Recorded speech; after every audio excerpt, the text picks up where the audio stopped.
I missed my senior season because I was injured. I hurt my leg, I broke it the first game of the year. And that was a hard thing for sure.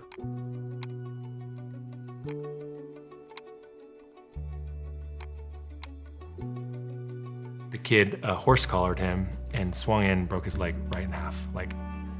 And I looked at Walker and he looked at me and he just said, "Why, Dad? Like, why? After all this, putting all this time, all this effort into it, why? First game, first series, first quarter." And a series of miracles happened that night where he had surgery, he walked out of the hospital, but it's still just brutal.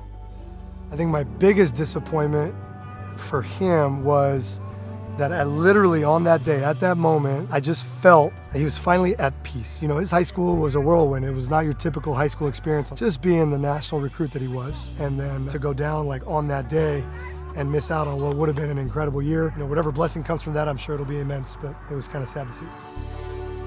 I will say this, it's given him a perspective that he couldn't have gotten any other way. He has a tenderness about him, about injuries and people who go through that. And he's already reached out to lots of people who are struggling, and he doesn't ever tell us that. He just does it.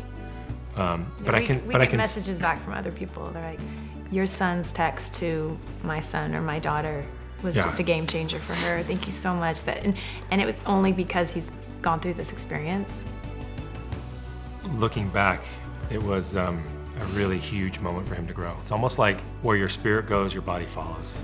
And his body was here, but his spirit maybe needed a little jump start and a jump ahead. And now his spirit's up here and his body's coming back. I have full faith in God and that everything will really work out the way it's supposed to if you put him and his son first. And that is exactly what I'm going to do. I honestly would not be in this situation I am, not even close, without the gospel in my life. And I know, like, my Heavenly Father loves me